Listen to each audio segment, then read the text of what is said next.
Salam dari saya, Dr. Hengki Solihin MZ, advokat dan konsultan hukum, kekayaan intelektual terdaftar pada Direktorat Jenderal Kekayaan Intelektual, Kementerian Hukum dan Hak Asasi Manusia, Republik Indonesia. Sesuai dengan pertanyaan, apakah dibenarkan jika ada beberapa pencipta yang keberatan dengan peraturan pemerintah atas pasal yang menyebutkan pelaku pertunjukan tidak perlu meminta izin kepada pencipta? Dan apakah pertunjukan masuk dalam kategori fiksasi penggandaan? Peraturan pemerintah yang berhubungan dengan Undang-Undang Hak Cipta, yang terkait dengan pemberian royalti dan lain sebagainya, jika disebutkan secara langsung pada pasal di undang-undang terkait, maka peraturan pemerintah itu tidak bisa diabaikan karena menjadi satu kesatuan yang tidak bisa dipisahkan. Disebabkan fungsinya untuk melaksanakan tata cara pelaksanaan isi pasal. Contoh pada pasal 35 ayat 3 Undang-Undang Nomor 28 Tahun 2014 tentang Hak Cipta yang berbunyi, ketentuan lebih lanjut mengenai pemberian royalti untuk penggunaan secara komersil sebagaimana disebutkan pada pasal 2 diatur dengan peraturan pemerintah. Artinya kan sudah jelas bahwa PP tadi merupakan tata cara pelaksanaan dari isi pasal. Memang betul, azas lex superior derogat legi impriori mendefinisikan peraturan perundang-undangan mempunyai derajat lebih rendah dalam hierarki peraturan perundang-undangan. Tidak boleh bertentangan dengan yang lebih tinggi. Tapi ingat, objek dan subjek jangan salah penafsiran. Karena Undang-Undang Hak Cipta itu bersifat lex specialis. Dan peraturan pemerintah dimaksud pada undang-undang merupakan petunjuk pelaksanaan isi pasal dan tidak berdiri sendiri.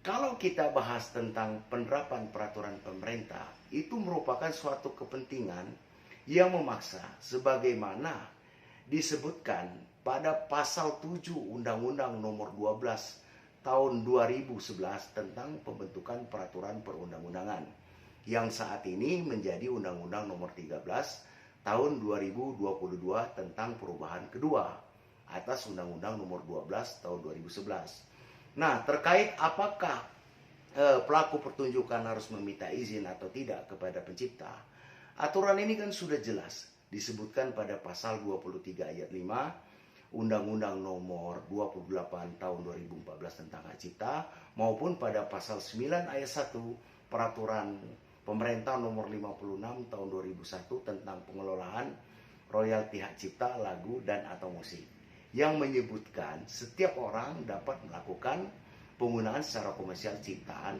dalam suatu pertunjukan tanpa izin terlebih dulu kepada pencipta dengan membayar imbalan kepada pencipta melalui lembaga manajemen kolektif, terkecuali pelaku pertunjukan secara komersil dengan sengaja melakukan pelanggaran hak ekonomi pencipta, maka dapat dimungkinkan telah melanggar pasal 113 ayat 2, dipidana dengan pidana penjara 3 tahun dan atau denda paling banyak 500 juta.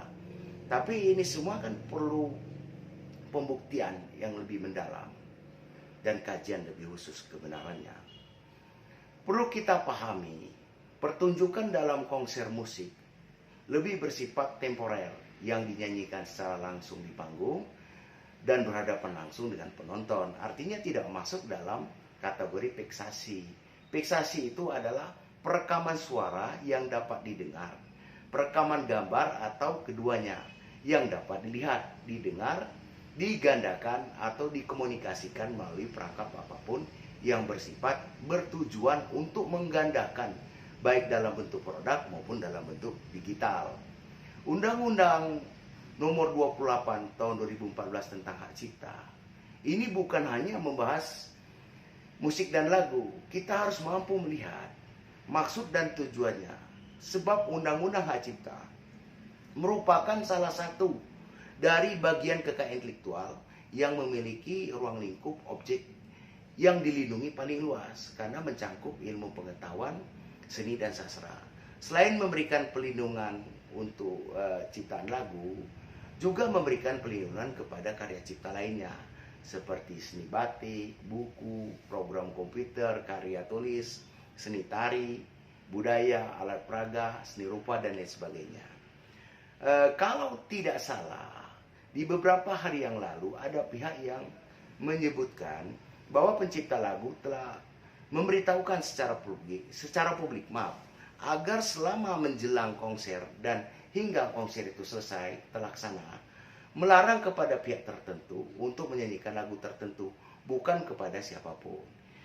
Ini bersifat himbauan, tinggal ikuti saja.